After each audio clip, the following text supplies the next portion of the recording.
Good evening to all of you and welcome to all of you OCIS PCS channel. कैसे हैं आप लोग? Hope so सभी अच्छे होंगे, पढ़ाई भी सबकी बहुत बेहतर चल रही होगी। तो हम लोगों की चल रही है previous years questions history section पे, है ना। मतलब विगत वर्षों में जितने क्वेश्चन पूछे गए हैं आपके इन एवरी PCS एग्जामिनेशन और इन अदर एग्जामिनेशन, तो हम लोग उस पे क्या कर रहे हैं, एक सीरीज लेकर के चल रहे हैं हिस्ट्री के लिए। और इसको इसके साथ ये भी ध्यान रखिएगा कि आपके एग्जामिनेशन में हिस्ट्री सेक्शन के क्वेश्चन भी सबसे ज़्यादा हिस्ट्री सेक्शन से ही होते हैं। ओके, और इसकी क्या इम्पोर्टेंस है प्रीवियस किस ईयर के क्वेश्चंस की, वो भी जो 2-4 दिन पहले जो रिजल्ट आई है UPSC की, उसमें भी आपने सुना ही होगा, है ना। टॉपर्स ने जो बताया है कि हाँ प्रीवियस ईयर क्वेश्चन कितना इंपॉर्टेंट होता है। तो इसी को देखते हुए हम लोगों को करना क्या है, एक टारगेट लेकर के चलिएगा कि जितने भी क्वेश्चन मैं क्लास में करवा रही हूँ वो सभी के सभी क्वेश्चन उसमें से कहीं आपकी गलत ना हो। कहने का मतलब ये है कि प्रीवियस ईयर के क्वेश्चन जो आए हुए हैं उसमें एक भी क्वेश्चन की गलत होने की संभावनाएं आपके पास नहीं रहनी चाहिए। अब होता क्या, रेस्ट क्वेश्चंस हो गए, अब आगे के क्वेश्चन को देखेंगे जो क्वेश्चन नहीं आए हैं, है ना, जो नए प्रकार से पूछे जाएंगे। तो उसमें चलिए एक दो अगर गलत होता भी, क्योंकि वो क्या है जनरली हो जाता है, बट जो पूछा जा चुका है उसमें गलती की कोई गुंजाइश आप लोग नहीं रखिएगा अगर हिस्ट्री में स्कोर अच्छा करना हो हिस्ट्री सेक्शन में। तो ओके, तो स्टार्ट करते हैं और देखते हैं आज के कौन कौन से क्वेश्चंस हैं हमारे पास, सीरीज में कौन कौन से हैं। हाँ, इसके साथ एक चीज़ और ध्यान रखिएगा कि अगर आप लोग क्लास को लाइव अगर आप लोग लाइव क्लास अटेंड करना चाहते हैं, अगर आप लोगों को लगे कि नहीं लाइव अटेंड करना है, क्वेश्चंस जो चल रहे हैं अभी सीरीज चल रही है जो उसकी, प्लस हिस्ट्री की जो थ्योरी क्लासेस में लूँगी, अगर उसमें भी लाइव होना अगर आप लोग चाहते हैं तो आप लोग काइंडली कमेंट सेक्शन में कमेंट कीजिएगा, तो उसके बाद मैं लाइव क्लास स्टार्ट कर दूंगी। ओके, जैसा आप लोग को लगे एक बार कमेंट करके मुझे जरूर बताइएगा। चलिए, और हाँ एक स्टूडेंट जो थे जिनका मैसेज आया था कि 25 क्वेश्चंस होने चाहिए, तो नेक्स्ट क्लास जो होगी प्रीवियस इसके क्वेश्चंस के जो नेक्स्ट सेशन की क्लास होगी उसमें आपको 25 क्वेश्चंस मिलेंगे। ओके, चलिए तो यहाँ पे देख लेते हैं फर्स्ट क्वेश्चन कौन सा है। गदर पार्टी की स्थापना हुई थी, गदर पार्टी की स्थापना कब हुई थी? ऑप्शन ए 1907 में, ऑप्शन बी 1913 में, ऑप्शन सी 1917 में एंड ऑप्शन डी 1920 में। तो गदर पार्टी की स्थापना कब हुई थी? Option B is the right answer. Okay, option B क्या होगा, राइट आंसर हो जाएगा। इसमें 1913 ईस्वी में गदर पार्टी स्थापना इसकी कहाँ हुई थी? इसकी स्थापना कहाँ हुई थी? इसकी स्थापना हुई थी सैन फ्रांसिस्को, सैन फ्रांसिस्को यानी अमेरिका, सैन फ्रांसिस्को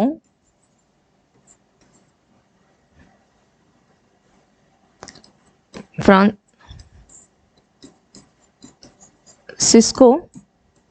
अमेरिका में इसकी स्थापना हुई थी, अमेरिका में। और कब किया गया था, अमेरिका में कब हुआ था? 1 नवंबर। बहुत बार आपसे ना क्वेश्चन में ये पूछा जा चुका है, ये तो चलिए ईस्वी पूछ लिया है, एग्जैक्टली वो डेट और मंथ पूछ लेता है, तो ध्यान रखिएगा 1 नवंबर, 1 नवंबर 1913 ईस्वी में अमेरिका में इसका गठन किया गया था। और किसने किया था, इसके ऊपर नेक्स्ट क्वेश्चन ये भी पूछता है कि इस गदर पार्टी का स्थापना में कौन थे? लाला हरदयाल, लाला हरदयाल, लाला हरदयाल। ओके, लाला हरदयाल। इसके साथ एक दो नाम और ध्यान रखिएगा कि हो सकता है कभी कभी ये पूछ सकता है कि लाला हरदयाल तो इसके संगठनकर्ता थे ही, उनकी मुख्य भूमिका रही है, लेकिन यहाँ पर रामचंद्र और बारकतुल्ला, ये दो नाम भी ध्यान रखिएगा। ओके, रामचंद्र एवं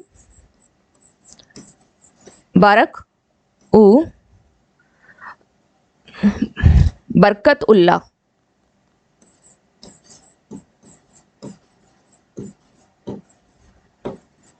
बरकतउल्ला। गदर पार्टी अगर सपोज आपसे एग्जाम में पूछा नहीं गया है लेकिन अगर पूछता है तो किस प्रकार की संस्था थी, गदर पार्टी क्या था, तो ध्यान रखिएगा यह एक क्रांतिकारी संस्था थी। क्या थी? यह एक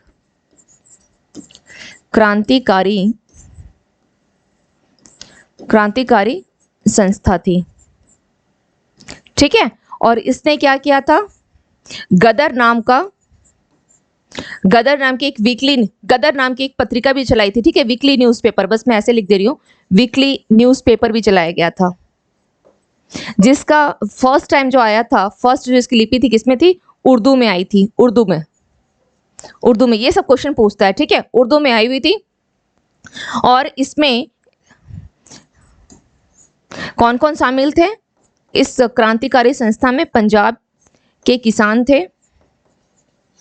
किसान इसमें शामिल थे, पंजाब के किसान थे, प्लस कुछ सैनिक भी शामिल थे, भूतपूर्व कुछ सैनिक भी इसमें शामिल रहे, पहले के कुछ सैनिक थे वो भी इसमें शामिल थे, भूतपूर्व सैनिक भी इसमें शामिल थे। ठीक है, इस आंदोलन का जो गदर पार्टी की स्थापना हुई थी, किसके? गदर पार्टी, गदर दल के द्वारा इस पार्टी की स्थापना हुई थी। तो इसका उद्देश्य क्या था? ये लोग क्यों क्रांतिकारी, इनका उद्देश्य क्या था? आप एक चीज ने आपने नोटिस किया होगा कि प्रथम विश्व युद्ध से पहले यानी 1914 ईस्वी से पहले इसने क्या किया था? आंदोलन, अपने पार्टी स्थापित की, और यह क्रांतिकारी संस्था थी। दैट मीन्स ये क्या चाहती थी? अंग्रेजों से छुटकारा चाहती थी, है ना, कि अंग्रेज यहाँ से जाएं और हमारा अपना पूरा क्या हो जाए, हमारा अपना राज्य हो जाए। तो इसका उद्देश्य में हम लोग क्या लिखेंगे? भारत को इसके उद्देश्य में क्या लिखेंगे? इसके उद्देश्य में सिंपल सा है, ऐसा नहीं है कि इसे बहुत ज्यादा इसमें रटने की जरूरत है। भारत को जो विदेशी दास्ता में फंसा हुआ है ना, भारत विदेशी दास्ता से मुक्त करना। ठीक है, मुक्त करना। तो ये इससे रिलेवेंट कुछ कुछ क्वेश्चंस हैं जो आपके पास ये गदर पार्टी को लेकर के। सैन फ्रांसिस्को अमेरिका, 1 नवंबर 1930, लाला हरदयाल की मेन भूमिका रही है, लाला हरदयाल की। ओके, उसके साथ में सहयोगी में रामचंद्र और बरकतुल्ला का नाम भी आता है। ये रामचंद्र बरकतुल्ला तक पूछा नहीं है, लेकिन आगे पूछने की संभावनाएं हैं, क्योंकि गरम जो दल, ये जो आपका गदर पार्टी है, इसको लेकर के क्वेश्चन जो है काफी टाइम पूछ चुका है ना। अगर नहीं पूछा है तो ये रामचंद्र बरकतुल्ला का हो सकता है, ये पूछ दे कि इसमें से कौन कौन के सहयोगी में थे। तो ये 2 पॉइंट जरूर ध्यान रखिएगा, ये दोनों पॉइंट। ओके, ये दोनों पॉइंट जरूर ध्यान रखिएगा। चलिए, यह क्या थी? क्रांतिकारी संस्था थी। इसने गदर एक न्यूज़पेपर भी, वीकली न्यूज़पेपर निकाला था, प्रथम किस्म था, उर्दू में था। और पंजाब के किसान प्लस भूतपूर्व सैनिक इसमें शामिल थे, पंजाब के किसान प्लस भूतपूर्व इसमें शामिल थे।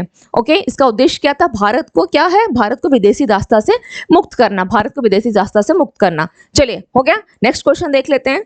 नेक्स्ट क्वेश्चन क्या है, देख लेते हैं। करो या मरो का नारा किससे संबंधित है? करो या मरो का नारा किससे संबंधित है? Option A Lala Lajpat Rai, option B Mahatma Gandhi, option C Bal Gangadhar Tilak and option D Subhash Chandra Bose. तो किससे संबंधित है करो या मरो का नारा? किससे संबंधित? महात्मा गांधी से संबंधित है। और कब दिया गया था? भारत छोड़ो आंदोलन के समय में। भारत छोड़ो आंदोलन के समय में।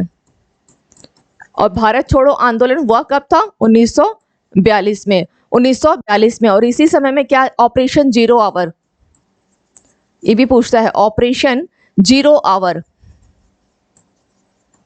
ऑपरेशन जीरो आवर चलाया गया था। ठीक है, महात्मा गांधी ने इसी समय कहा था, क्योंकि अब बहुत ज्यादा हो चुका है। उससे पहले महात्मा गांधी चंपारण सत्याग्रह देख रहे हैं, कभी खेड़ा आंदोलन, कभी अहमदाबाद का मिल मजदूर आंदोलन, कभी रॉलेट एक्ट, कभी जलियांवाला बाग, कभी खिलाफत आंदोलन, असहयोग आंदोलन, इतना तंग आ चुके थे कि फाइनली क्या इन्होंने भी क्या कहा कि अब करो या मरो का नारा दो और आजादी दिलाओ देश को। ओके, तो फाइनली 1942 ईस्वी में इसको बोला भी जाता है कि ये जो भारत जो स्वाधीनता दिवस जो मनाई जाती है, स्वाधीन जो हुआ, तो इसमें स्वतंत्रता से पहले की आखिरी लड़ाई, आपसे पूछता भी है कि स्वतंत्रता से पहले की आखिरी लड़ाई कौन सी, तो ये भारत छोड़ो आंदोलन को ही माना जाता है। ठीक है, स्वतंत्रता से पहले स्वतंत्रता से पहले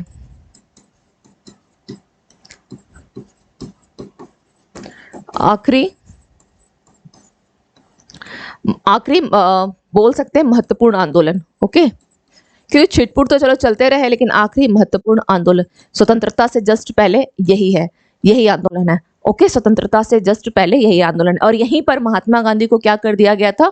इनको जो कैद किया गया था, तो किस जेल में रखा गया था महात्मा गांधी को? यहीं पर आगा खां पैलेस में। आगा,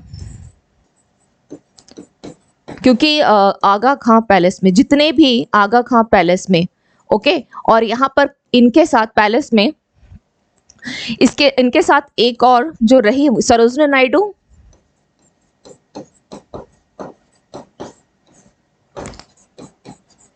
नायडू प्लस कस्तूरबा गांधी भी यहीं थी।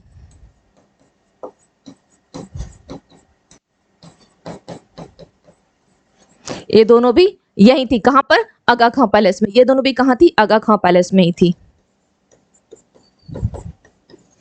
आगा खां, क्योंकि इन लोगों को भी क्या किया गया था? अरेस्ट किया गया था। एक्चुअली इस समय में हुआ ये था कि जब भारत छोड़ो आंदोलन चला था, मैंने कहा ना कि ऑपरेशन जीरो आवर, मतलब इसमें एक दिन पहले ही 9 अगस्त 8 अगस्त की रात में सबको क्या किया? अरेस्ट कर दिया गया था, ताकि ये आंदोलन, अगर कोई नेता होगा ही नहीं तो आंदोलन चलाएगा कौन? तो जितने भी महत्वपूर्ण नेता जैसे उस समय के नेहरू जी थे, या फिर आप बोल सकते हैं डॉक्टर राजेंद्र प्रसाद थे, और डॉक्टर राजेंद्र प्रसाद को भी उस समय कहाँ रखा गया था? डॉक्टर राजेंद्र प्रसाद को भी कहाँ रखा गया था? राजेंद्र प्रसाद को, डॉक्टर राजेंद्र प्रसाद को रखा गया था बांकीपुर।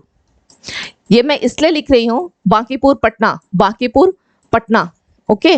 इनको राजेंद्र प्रसाद को कहाँ रखा गया था? बांकीपुर पटना में रखा गया था।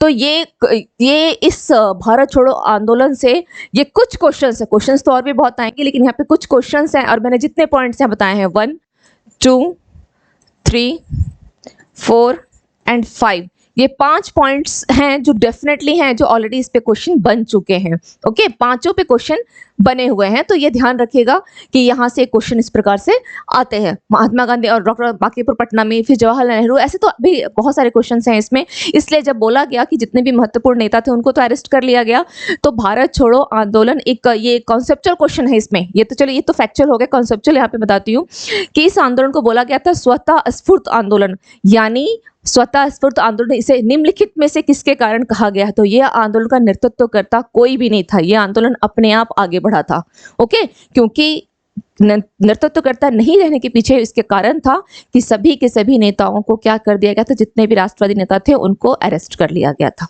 ओके। चलिए नेक्स्ट क्वेश्चन देखते हैं, नेक्स्ट क्वेश्चन देखते हैं। क्वेश्चन नंबर 3, नोआखली काल में महात्मा गांधी के सचिव कौन थे? नोआखली काल में, okay. Option A Nirmal Kumar Ghosh, option B Mahadev Desai, option C Pyarelal and option D Vallabh Bhai Patel, okay. अच्छा, ये नोआखली काल जो है, ये नोआखली काल का मतलब ये समझ में आया? क्वेश्चन क्या पूछ रहा है? नोआखली काल का, नोआखली कहाँ पर है? यह बंगाल में है, ओके। नोआखली बंगाल में है, पश्चिम बंगाल। एक्चुअली होता क्या है उस समय में, जिस समय की घटना है नोआखली वाली, तो कैबिनेट मिशन के बारे में आप लोगों ने सुना होगा, है ना? थोड़ा सा उससे पहले देख लीजिए कि नोआखली काल या घटना जो उस समय जो हुई है, तो उस समय गांधी जी के सचिव कौन थे? यहाँ की एक घटना है। घटना क्या है कि कैबिनेट मिशन आया था 1946 ईस्वी में, कैबिनेट मिशन आया 1946 ईस्वी में, लेकिन जब वो मिशन आया तो पहले तो कांग्रेस स्वीकार नहीं की, फिर बाद में स्वीकार कर भी ली थी। इस पे बहुत डिटेल में नहीं जाएंगे क्योंकि कैबिनेट मिशन क्या हो जाएगा बहुत, मैं ज्यादा लंबा शॉर्टकट में बस बता रही हूँ। कैबिनेट मिशन आई तो इसने बोला कि तुम अपना, ठीक है, अपना एक तुम संविधान बना लो, उसमें सभी बनाओ अपना संविधान, सब कोई मिल करके। तो ये भी पॉसिबल नहीं था। पॉसिबल इसलिए नहीं था, संविधान सब मिलकर क्यों नहीं बना सकते थे? क्योंकि जिन्ना को क्या चाहिए था, वो खुद चाहते थे कि या तो वो इनको यहाँ पर प्रधानमंत्री बना दिया जाए और नहीं तो हमारे पाकिस्तान को अलग करके दो, ठीक है। अब यहाँ इस चीज के लिए गांधी जी भी तैयार नहीं थे। तो एक बहुत छोटी सी बात है कि 1946 ईस्वी में कैबिनेट मिशन आता है, जिसको पहले तो कांग्रेस स्वीकार नहीं करती, लेकिन बाद में स्वीकार कर लेती कि ठीक है चलो, इसने स्वीकार कर लिया। फिर जिन्ना क्या करती है? जिन्ना पहले स्वीकार करती है, बहुत मुश्किल से कर पाती, कि जब से ये पता चलता है कि ठीक है यहाँ पे इलेक्शन होगा और आपको भी कुछ जो है आपका आपके भी यहाँ पर जो मुस्लिम जो लीग होगी तो उन्हीं के केवल, जो मुस्लिम से केवल वही वोट देंगे। तो जिन्ना इस पे एग्री हो जाते हैं। तो होता क्या है कि मुस्लिम रोज पे 296 टोटल सीट होती है, ठीक है, टोटल 296 सीट होती है। अब उसमें देखते हैं कि इसमें तो कांग्रेस, जो कांग्रेस है उसकी सीट करीब करीब 213 हो गई, इनको मिली थी 76 सीट, यानी करीब 25% वोट जिन्ना को। तो ये फिर बोले कि नहीं, मुझे ये कैबिनेट मिशन जो है ये स्वीकार नहीं है। स्वीकार नहीं है, उन्होंने इसका क्या कर दिया? विरोध कर दिया कि नहीं, वो इन्होंने इसको एक्सेप्ट नहीं किया। जवाहरलाल नेहरू तो कर लिए, कांग्रेस की पार्टी कर ली, लेकिन जो मुस्लिम लीग थी इन्होंने स्वीकार नहीं किया। अब नहीं किया तो बोले कि ठीक है। और उनको ये भी था कि चलो जो अंतरिम सरकार जो गठन होगी यहाँ पर, उसमें मुझे तो जरूर इनवाइट किया जाएगा अंतरिम सरकार जब गठन होगी। लेकिन ऐसा नहीं हुआ, ऐसा नहीं हुआ, ठीक है। यानी मुस्लिम जनप्रतिनिधि के बिना ही, जो लीग के प्रतिनिधि के बिना ही क्या हो गया, ये कार्यकारिणी जो मंडल थी वो गठित हो गई। जिन्ना को बहुत बुरा लगा तो उन्होंने क्या कहा कि नहीं, हम डायरेक्ट प्रत्यक्ष कार्यवाही दिवस मनाएंगे, प्रत्यक्ष कार्यवाही दिवस मनाएंगे, जो कि 1946 ईस्वी को मनाई गई थी। और इसी समय में इस बात से क्या हो गया, प्रत्यक्ष कार्यवाही दिवस का मतलब था पाकिस्तान हमें अलग करके दो, जिसके लिए कैबिनेट मिशन तैयार नहीं हुई थी। अगर हम इसे बहुत शॉर्टकट में समझेंगे तो बस एक लाइन में होगा ये कि कैबिनेट मिशन जो है वो अलग पाकिस्तान के मांग के फेवर में नहीं रही, जिसका मुस्लिम लीग ने क्या किया, विरोध किया, प्रत्यक्ष कार्यवाही दिवस मनाया। और प्रत्यक्ष कार्यवाही दिवस में हिंदू मुस्लिम क्या था, सांप्रदायिकता ही चल रही थी। तो उस सांप्रदायिकता वो इतना ज्यादा फैल गया था कि बंगाल के नोआखाली जो घटना हुई, करीब 7,000 लोग उसमें मारे गए थे। ठीक है, बहुत बड़ी घटना थी ये। तो फिर फाइनली क्या होता है, 70 साल के महात्मा गांधी जी वहां जाते हैं, वो चाहते हैं कि शांति प्रिय तरीके से सब कुछ क्या हो जाए, मामला पूरा सेटल हो जाए। और उसी समय में माउंटबेटन ने वन मैन बाउंड्री फोर्स कहा था। ठीक है, और वहीं सचिव इनके कौन थे, प्यारे लाल थे। तो इसका राइट आंसर क्या हो जाएगा, इसका राइट आंसर क्या होगा, प्यारे लाल। इसका राइट आंसर क्या हो जाएगा, प्यारे लाल हो जाएगा। आप लोगों को एक घटना समझ में आई, या इस घटना में भी मैं थोड़ा बहुत लिख दूं। ठीक है, चलिए कैबिनेट मिशन में थोड़ा बहुत यहाँ पे लिख देती हूँ कि कैबिनेट मिशन क्या हुआ था। चलिए फर्स्ट पॉइंट यहां लिख देती हूं, कैबिनेट मिशन।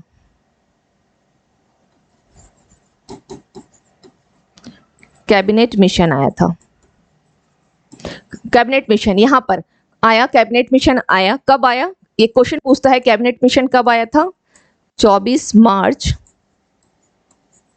1946 ईस्वी में। ओके, और जब ये आया तो इसने क्या किया, अपना रिपोर्ट भी दिया था। इसने अपना रिपोर्ट, मैं रिपोर्ट इसलिए यहाँ पे लिख रही हूँ क्योंकि आप लोगों को एक साथ ध्यान में रखना काफी आसान हो जाएगा। उसके पीछे क्या रीजन है देखिएगा। अभी रिपोर्ट क्या 24 मार्च को आया और ठीक 2 महीने बाद, तो 24 मार्च से अगर 2 महीना जोड़ा जाए तो क्या होगा, 24 मई होता है। तो 24 मई को इसने अपना रिपोर्ट जो है वो प्रस्तुत किया था। क्वेश्चन रिपोर्ट को लेकर के भी आता है कि रिपोर्ट, अगर आप लोग यूपीएससी के 1 साल के क्वेश्चन को देखेंगे तो वहां पे भी क्या हुआ था कि रिपोर्ट मांगा गया था। ठीक है, 1983 में जो कमीशन गठित हुई थी उसका रिपोर्ट को पूछा था कि कब रिपोर्ट आई थी वो। तो उस तरह से ये रिपोर्ट अगर पूछ ले तो क्या होगा, 1946। बहुत आसान है, इसलिए मैंने इसे यहाँ लिखा है। इसको लिखने का मतलब ही यहाँ पर ये है, इसे लिखने का मतलब ये था ताकि आप लोगों को एक जगह ही मिल जाएगा तो फिर अलग से दिमाग और लगाना नहीं पड़ेगा। कैबिनेट मिशन 24 मार्च 1946 ईस्वी में कहाँ आई, दिल्ली आई। और इसने अपना रिपोर्ट कब दिया, 24 मई 1946 ईस्वी में इसने क्या किया, अपना रिपोर्ट दिया।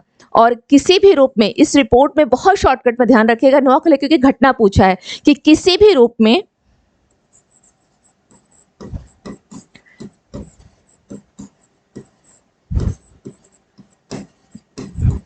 मुस्लिम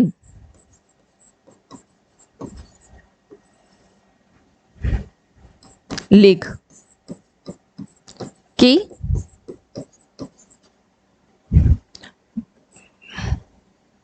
पाकिस्तान की मांग, ओके, किसी भी रूप में मुस्लिम लीग की पाकिस्तान की मांग को क्या किया, इसने स्वीकार नहीं किया, स्वीकार नहीं किया, क्रॉस का साइन दिया, स्वीकार नहीं किया। ओके, अब यहां पर जब स्वीकार नहीं किया और कांग्रेस ने क्या किया था, कांग्रेस जो थी यानी भारतीय राष्ट्रीय कांग्रेस यानी भारतीय राष्ट्रीय कांग्रेस और कौन, ठीक है, इसका ध्यान रखिएगा। कांग्रेस ने क्या किया था, कैबिनेट मिशन योजना को स्वीकार कर लिया। कांग्रेस ने क्या किया,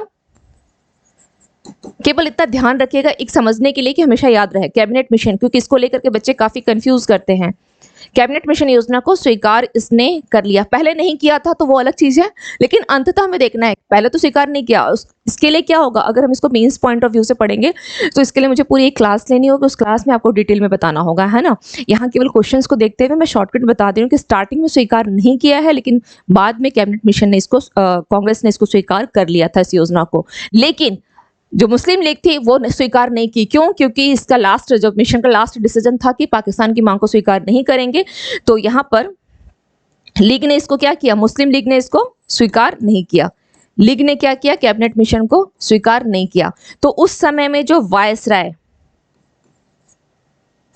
ने, ठीक है, अब स्वीकार नहीं किया तो वायसराय ने क्या किया, नेहरू को इन्वाइट कर लिए। वायसराय क्या किया, नेहरू को इन्वाइट कर लिए,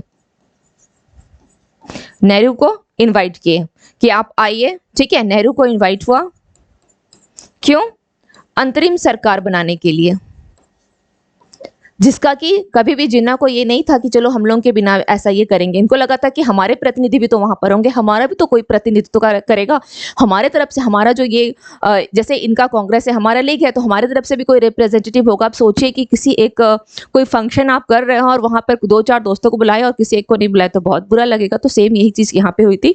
तो इस चीज के लिए जो जिन्ना है उनको काफी बुरा लगा, तो उन्होंने क्या किया, तो मुस्लिम लीग ने क्या किया, बोला कि ठीक है हम लोगों को इनवाइट नहीं किया गया है, तो हम लोग मुस्लिम लीग ने क्या किया, जिन्ना के नेतृत्व में, किसके, मोहम्मद अली जिन्ना के नेतृत्व में, जिन्ना के नेतृत्व में क्या किया, प्रत्यक्ष कार्यवाही दिवस मनाया था। प्रत्यक्ष, तो यहां पर आपको दो चीजें मिल गई कि प्रत्यक्ष कार्यवाही दिवस, इंपॉर्टेंट क्वेश्चन पूछता है कब मनाया गया था, और उसके पीछे जो रीजन था, क्वेश्चंस को देख के, जो आप अगर कॉन्सेप्चुअल पूछेगा तो क्वेश्चन को देख के आप वहां पे इतने सारे पॉइंट्स में आप वहां पे कर ले जाएंगे। तो क्या था, प्रत्यक्ष कार्यवाही दिवस, कार्यवाही दिवस।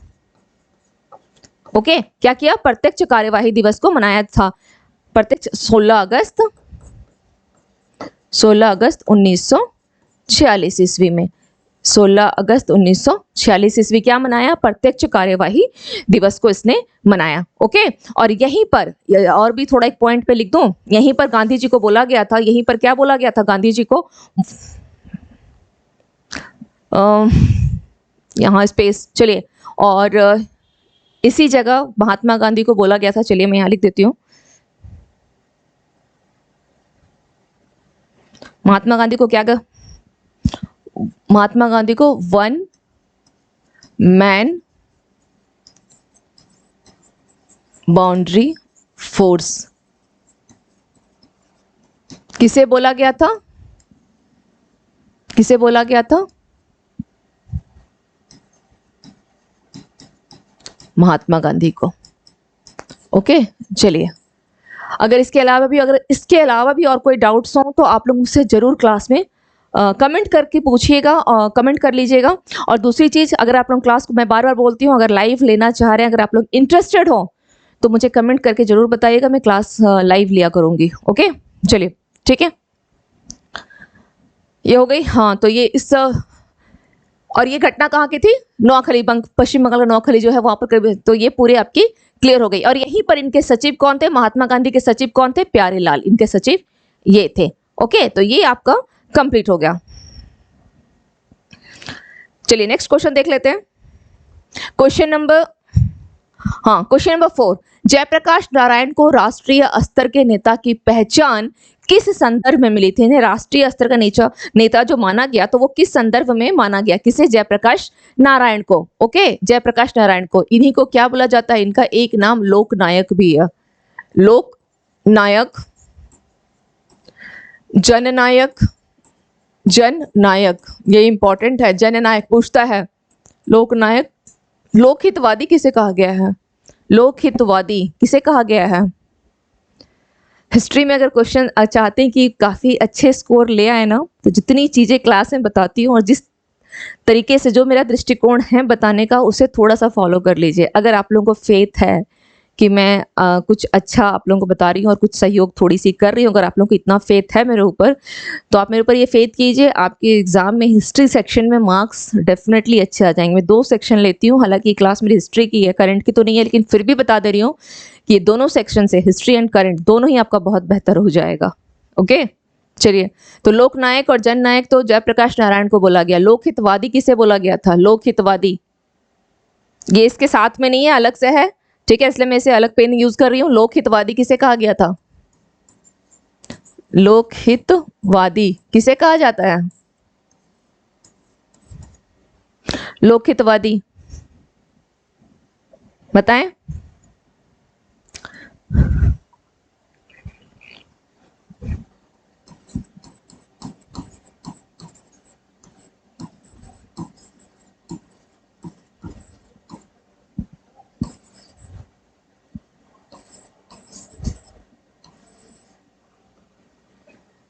ओके, लोकहितवादी, चलिए ठीक है।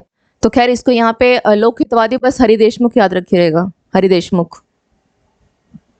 अब यहाँ पर हाँ, क्वेश्चन क्या था, क्वेश्चन क्या था यहाँ पर, जयप्रकाश नारायण को राष्ट्रीय स्तर के नेता की पहचान, इनको एक नेशनल लेवल जो स्तर की जो पहचान मिली वो कब मिली थी? भारत छोड़ो आंदोलन ऑप्शन ए है। ऑप्शन बी है कांग्रेस समाजवादी दल की स्थापना। ऑप्शन सी भूदान आंदोलन एंड ऑप्शन डी उनको कांग्रेस कार्यकारिणी समिति का सदस्य बनाया जाना। तो which one is your right answer? Option A is the right answer. Bharat छोड़ो आंदोलन के समय में क्या हुआ था?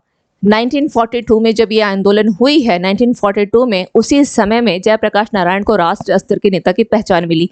अभी थोड़ी देर पहले मैंने प्रीवियस क्वेश्चन में आपको बताया था कि जितने महत्वपूर्ण नेता गिरफ्तार कर लिए गए थे, ये जयप्रकाश नारायण जो कि हजारीबाग जेल में क्या थे? बंद थे। वो क्या किए थे?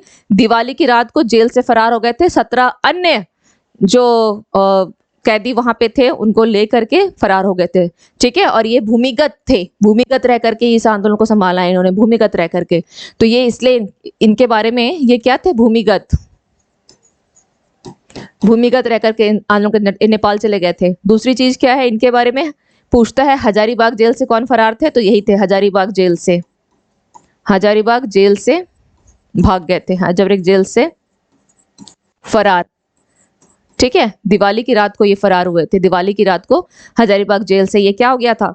ये फरार हो गए थे, ठीक है। चलिए, और भूमिगत रह करके इनके बारे में कुछ और चीजें देख लीजिए। इनका जन्म 11 अक्टूबर, ओके, 11 अक्टूबर कब हुआ है? 1902 में। कहाँ हुआ है? जहां जहां क्वेश्चन पूछता है वो बता रही हो। 1902 में, ठीक है। इनकी डेथ कब हुई थी? अब देखिए मैंने डेथ क्यों, मैंने इनका बॉर्न एंड डेथ, क्योंकि 11 अक्टूबर को जन्म हुआ है और इनकी डेथ हुई है 8 अक्टूबर। 8 अक्टूबर को कब हुई है? 1979 में। कहाँ हुई थी? पटना में। पटना में इनकी डेथ हो गई है। इनकी पार्टी कौन सी थी? इनकी कौन सी पार्टी थी? जनता पार्टी। जनता पार्टी। इंदिरा गांधी के समय में यही विरोध किए थे, ठीक है। और एक चीज यहां पर आपका दिया हुआ है, कांग्रेस समाजवादी दल की स्थापना, कांग्रेस सोशलिस्ट पार्टी की स्थापना क्वेश्चन पूछता है, ये इंपॉर्टेंट है। कांग्रेस सोशलिस्ट पार्टी की स्थापना किसने किया था? कांग्रेस सोशलिस्ट पार्टी,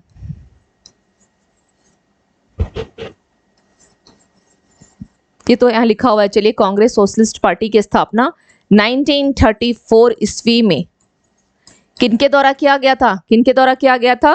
तो जयप्रकाश नारायण के द्वारा ही किया गया था, ठीक है। जयप्रकाश नारायण, 1934 में कांग्रेस समाजवादी दल हो या कांग्रेस सोशलिस्ट पार्टी की स्थापना हुई थी, ये इंपॉर्टेंट है, ये भी इंपॉर्टेंट है, ठीक है।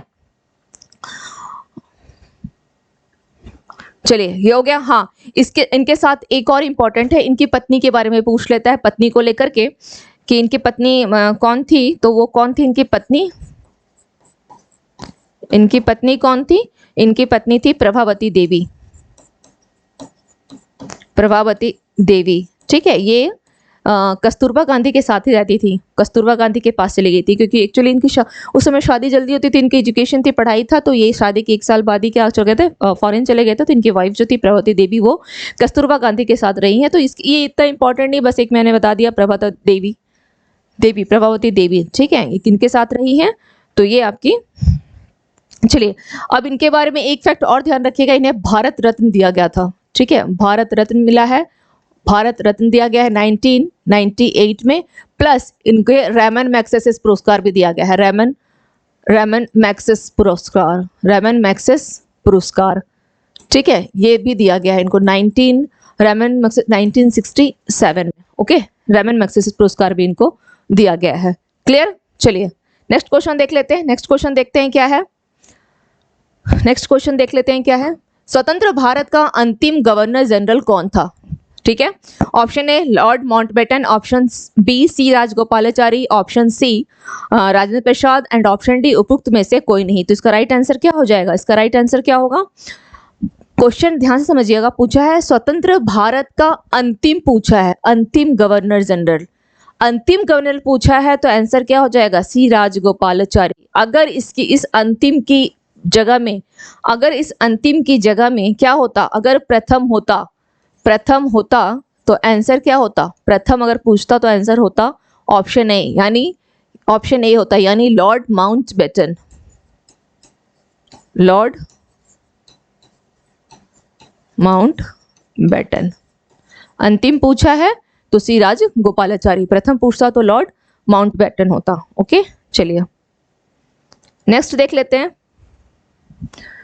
क्वेश्चन नंबर 6, सविनय अवज्ञा आंदोलन की असफलता के बाद गांधी जी ने महत्व दिया। जब सविनय अवज्ञा आंदोलन का 2 सविनय हुए थे, 1930-31 में और दूसरा फिर 31-34 में जो आंदोलन हुए हैं, तो उसका असफल हो गया। तो उसके बाद गांधी जी ने किसको महत्व दिया जब वो आंदोलन असफल हो गया? तो ए रचनात्मक कार्यक्रम को, बी हिंसा के सीमित उपयोग को, ऑप्शन सी अंग्रेजों से समझौते पर, एंड ऑप्शन डी उपयुक्त में से कोई नहीं। तो इसका राइट आंसर क्या हो जाएगा? इसका राइट आंसर क्या होगा कि जब वो उनका सक्सेस नहीं हुआ, सविनय अवज्ञा आंदोलन जब असफल हो गया, तो गांधी जी ने क्या किया था? Option A is the right answer, रचनात्मक कार्यक्रम को इन्हें इंपॉर्टेंस दिया। ठीक है, कब ये 1942 में ये आंदोलन असफल कब हो गया था? 1934 में, सॉरी 1934 ईस्वी में ये असफल हुआ। ठीक है, असफल हो गया था। तो उसके बाद गांधी जी ने रचनात्मक कार्यक्रम को इन्होंने बोला कि नहीं, अब हमें यही करना है। ओके, चलिए नेक्स्ट क्वेश्चन देख लेते हैं। क्रांतिकारी कार्यविधियों की पुनरावृत्ति का कारण क्या था? जो क्रांतिकारी कार्यविधि थी उसका फिर से रिपीटेशन क्यों हो गया? ऑप्शन ए हरदयाल एवं लाजपत राय जैसे नेताओं का बढ़ता हुआ प्रभाव, ऑप्शन बी गांधी जी द्वारा असहयोग आंदोलन का स्थगन, ऑप्शन सी विदेशी घटनाओं का प्रभाव, एंड ऑप्शन डी भारतीयों की मांगों का अंग्रेजों द्वारा अस्वीकार किया जाना। तो ये क्या है? कॉन्सेप्चुअल क्वेश्चन है। ओके, थोड़ा सा इस क्वेश्चन को समझें कि क्रांतिकारी गतिविधियों की पुनरावृत्ति यानी दोबारा से क्यों ऐसा स्टार्ट हो गया था। बीच में थोड़ा जब गांधी जी का समय आया तो हुआ क्या ना, जितने भी आंदोलन थे थोड़े तो इनमें स्थिरता आ गई थी, क्रांतिकारी वाला जो था वो थोड़ा कम हो गया था। ओके, कम क्या, काफी हद तक कम हो गया था, क्योंकि गांधी जी तो शांति प्रिय थे, ये अहिंसा प्रिय इंसान थे। तो अब लेकिन दोबारा से आ गया, तो इसके पीछे कारण क्या था? इसका आंसर हो जाएगा हरदयाल एवं लाला लाजपत नेताओं का बढ़ता हुआ प्रभाव। तो लाला जो हरदयाल थे उनका तो 1913 में देखा गया है ना, लाला लाजपत राय का बढ़ता हुआ प्रभाव जब हरदयाल का नहीं था, तो ऑप्शन ए हमारे पास कैंसिल हो गया। अब दूसरा ऑप्शन है गांधी जी द्वारा असहयोग आंदोलन का स्थगन, ये इसका राइट आंसर होगा। ये क्या होगा? इसका राइट आंसर हो जाएगा। क्यों? क्योंकि गांधी जी ने क्या किया था? गांधी जी ने जब असहयोग आंदोलन को स्थगित कर दिया गया था, तो जितने जैसे कि नेहरू जी हो गए, ये सब क्या हो गए थे, मतलब काफी लाला लाजपत सबको लगा कि गांधी जी ने क्या कर दिया, क्यों ऐसा किया। ओके, और इन्होंने अचानक क्या किया था? 12 जो फरवरी को इन्होंने असहयोग आंदोलन को स्थगित कर दिया था। यह आंदोलन मैं आपको क्लास में बताई भी हूँ कि ये आंदोलन कब स्थगित हुआ था? 12 फेब को। चोरा चोरी की घटना हुई थी 1922 ईस्वी में, इस आंदोलन को जब स्थगित हो गया। ठीक है, 12 फरवरी को स्थगित हुआ था, और चोरा चोरी की घटना इसी से जुड़ी हुई है, चोरा चोरी की घटना। तो जब किसी चीज को पढ़ते हैं तो उसके आगे पीछे का भी थोड़ा सा जोड़ लीजिए। चोरा चोरी की घटना कब हुई थी? 5 फरवरी को। उसी के एक हफ्ते के बाद गांधी जी ने क्या किया था? इस आंदोलन को बोला कि खत्म करो। क्यों?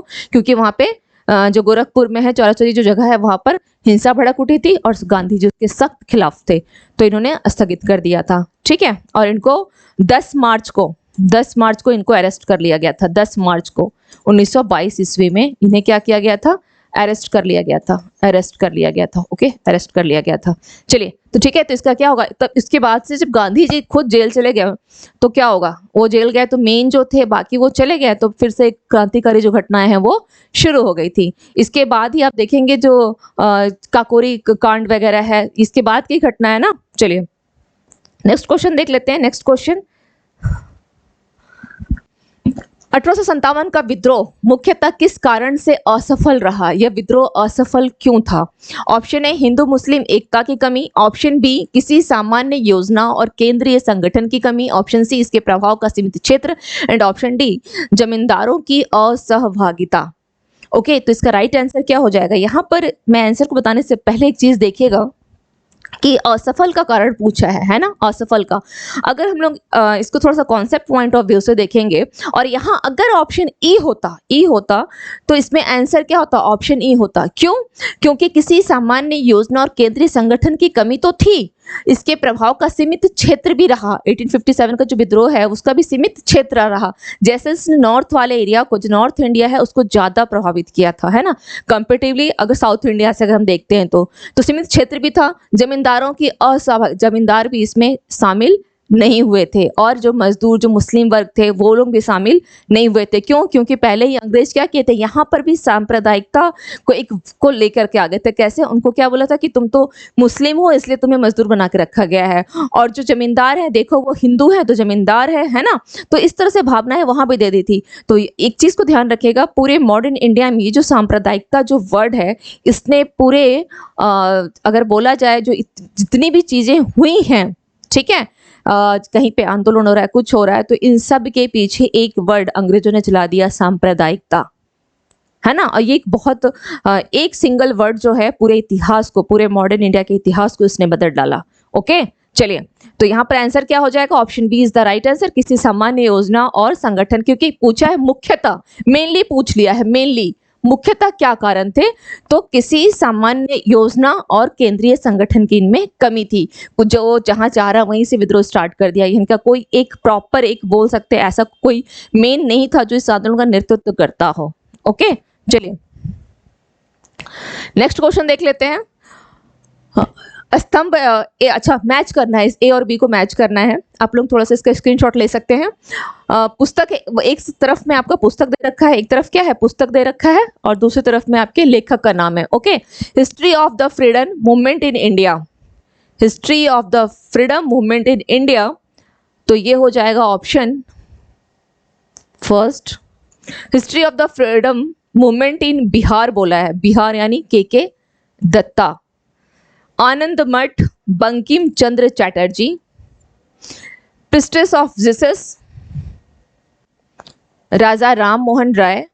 And last one over Indian Musalmans, ठीक है, तो W Hunter. Okay, W Hunter 1 2 3 5 6। अच्छा, 4 फादर बुल्के का कोई रोल यहाँ पर नहीं है, इनके साथ कोई मैच नहीं कर रहा है, इनके साथ कोई मैच नहीं कर रहा। हम लोग देख लेते हैं, ए का 1 है, ए का 1, ओके, बी का ए का 1 है, सॉरी बी का 5 है, history of the movement in Bihar B का 5, ठीक है। आनंद मठ सी का 6 है, पिस्टिस ऑफ जीसस 3। आपका राइट आंसर ये हो जाएगा, सॉरी आपका राइट आंसर क्या हो जाएगा, ये हो जाएगा, ठीक है, ये हो जाएगा C. C is your right answer, C. Okay, C is your right answer. देख लें एक बार।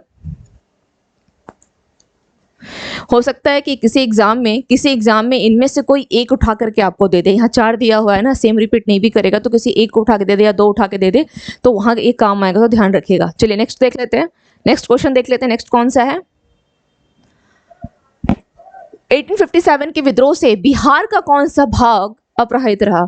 एक स्टूडेंट है, उनका कमेंट आया था कि मैडम बिहार के क्वेश्चंस लगता है मतलब अधिक हो जा रहा है, तो ऐसा लगेगा बीपीएससी का है, तो इसलिए आज मैंने वैसा नहीं किया। मेरा मोटो ये था, एक्चुअली बिहार में बीपीएससी में ही ज़्यादा क्वेश्चन 1857 को लेकर के पूछता है, बिहार के किस स्थान को और कौन कौन सा, तो उस क्लास में 2-4 क्वेश्चन हो गए थे, बट आगे से आपको ये अब शिकायत नहीं मिलेगी। उन्होंने ऐसे लिखा भी था कि मैडम मैं शिकायत ही कर रहा हूँ कि बीपीएससी के क्वेश्चंस को थोड़ा कम, तो शायद मैंने उस हिसाब से आज की क्लास में तो नहीं है, केवल एक क्वेश्चन आ गया है, नेक्स्ट टाइम से आपको वो भी नहीं मिलेगी। ओके, चलिए, तो 1857 के विद्रोह से बिहार का कौन सा भाग अप्रभावित रहा है, ये पूछा है।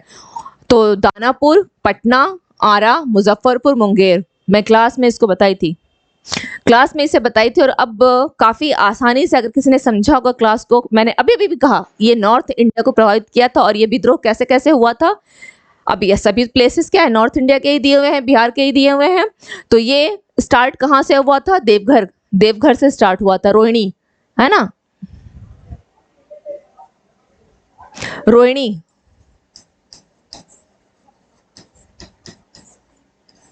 यानी देवघर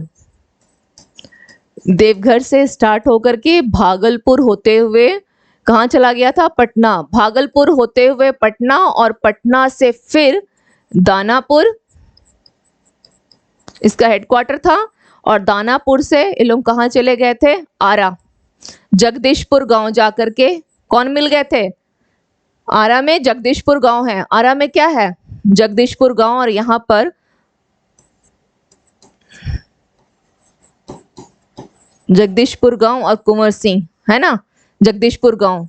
तो ये आंदोलन का क्रम कुछ ऐसा है।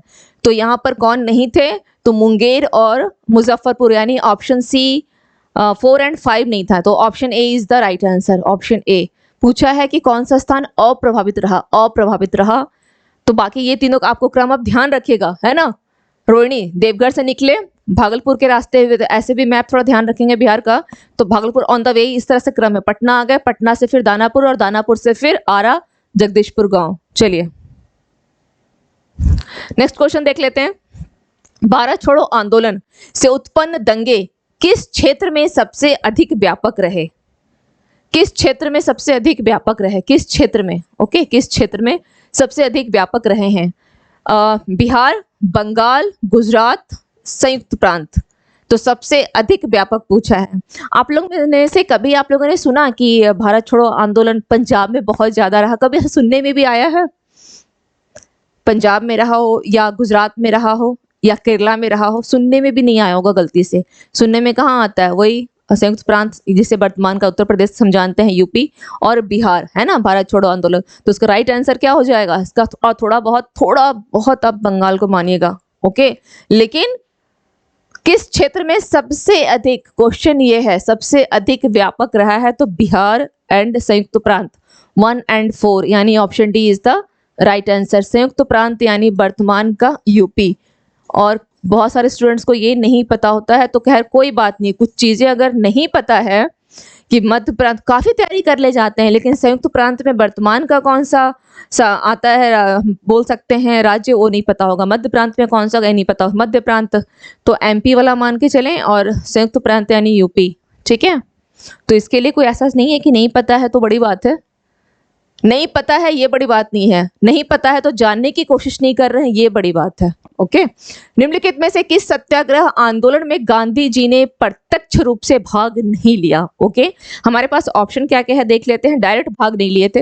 राजकोट सत्याग्रह, ठीक है, खेड़ा सत्याग्रह, वायकोम सत्याग्रह, असहयोग आंदोलन। ओके, तो राजकोट सत्याग्रह कब की है? राजकोट सत्याग्रह कब की है? और ये राजकोट कहाँ है? गुजरात में है। तो ये तो गांधी जी का क्या है? अपना एरिया है। गांधी जी का अपना एरिया है गुजरात।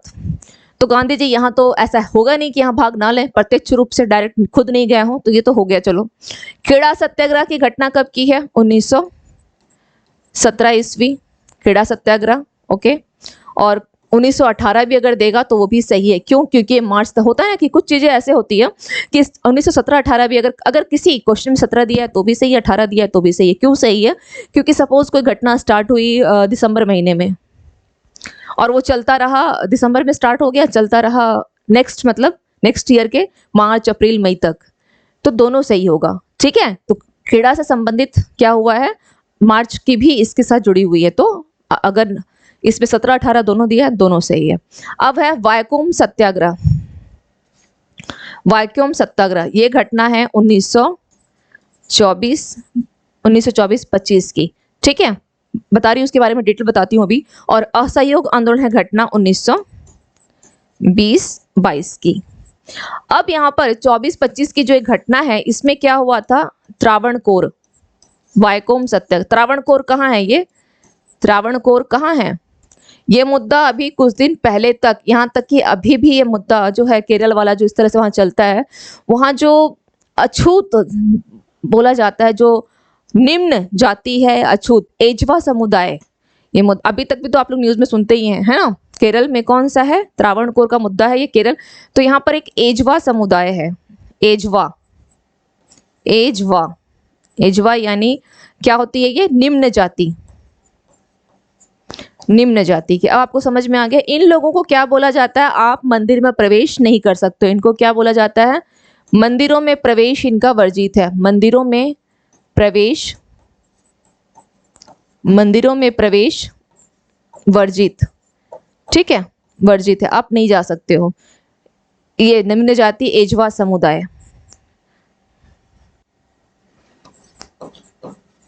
समुदाय प्लस इसके साथ और भी बहुत सारे जो आप बोल सकते हैं कि अछूत, ठीक है, कुछ अछूतों को जैसे चांडाल वगैरह हो गए, तो इनको बोला जाता है कि आप वहां पे नहीं जा सकते हो, ठीक है। तो यहाँ पे एक तरह से हम इसे बोल सकते हैं कि अस्पृश्यता वाला, यहाँ पे सिचुएशन कैसा है?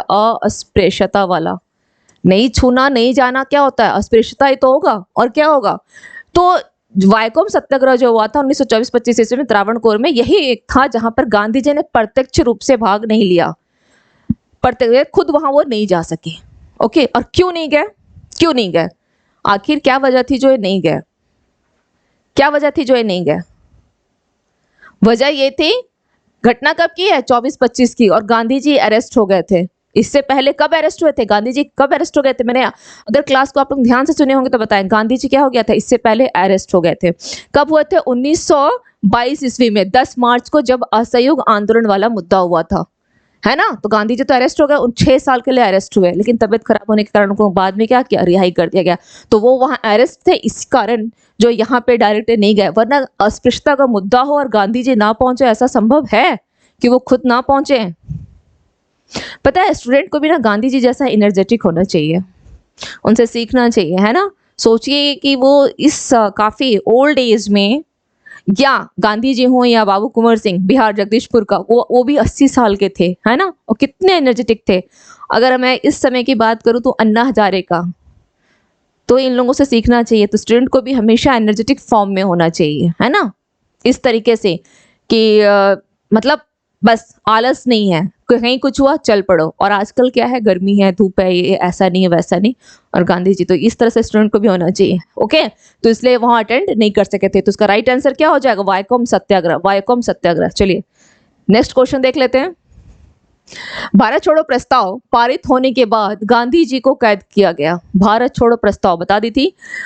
ए यरौदा जेल में, बी नैनी जेल में, सी अहमदनगर के किले में, sorry, and option D Aga Khan palace में। मैंने तो अभी आप लोगों को बताया, पूरी स्टोरी बता दी हूँ। आगा खां पैलेस में इनको रखा गया था, ठीक है? कस्तूरबा गांधी, सरोजिनी नायडू भी वहीं थी। चलिए नेक्स्ट क्वेश्चन देख लेते हैं।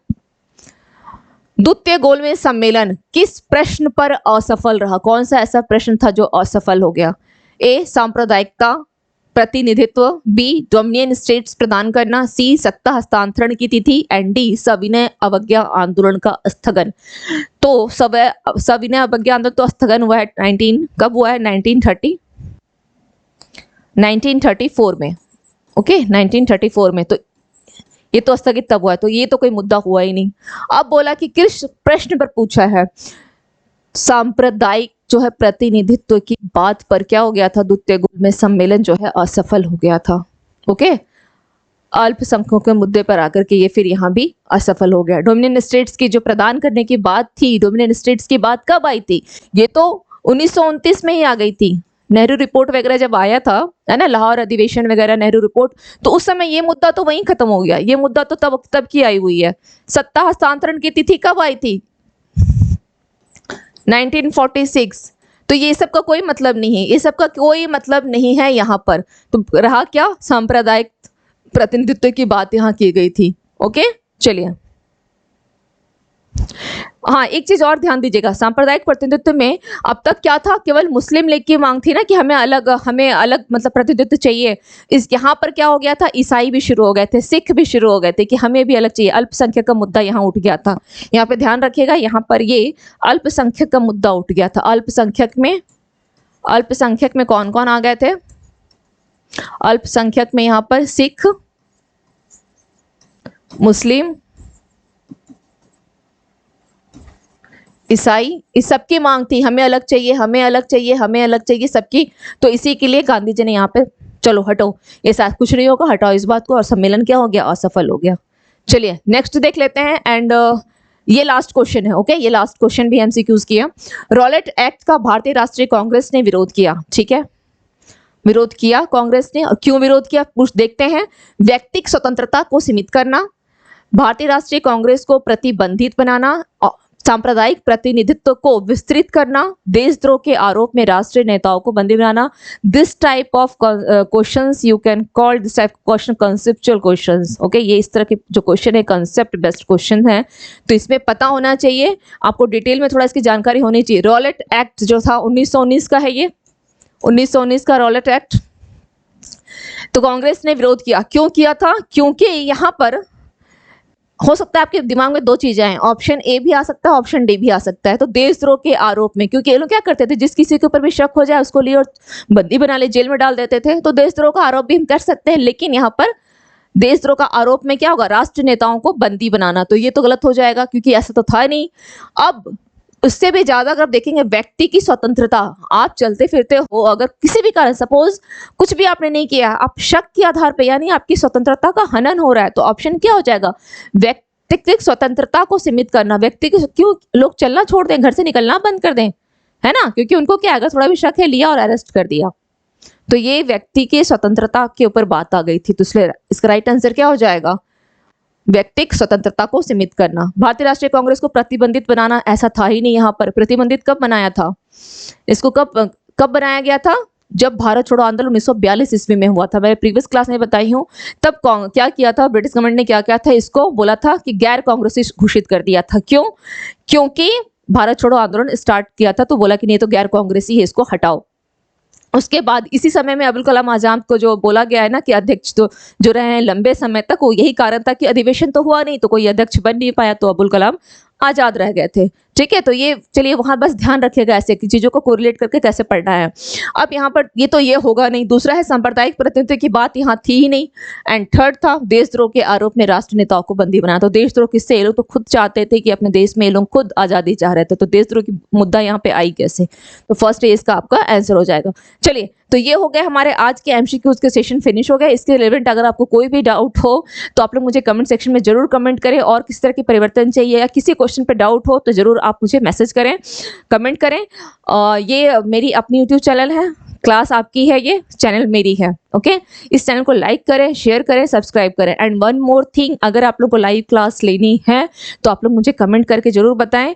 अगर लगेगा कि हाँ स्टूडेंट्स की जो है संख्या अधिक है लाइव क्लास के लिए, आप लोग इंटरेस्टेड हैं, then I will take live classes. Okay, तो मिलते हैं फिर नेक्स्ट सेशन में हिस्ट्री के प्रीवियस ईयर के क्वेश्चन के साथ। Thank you to all of you and have a nice evening.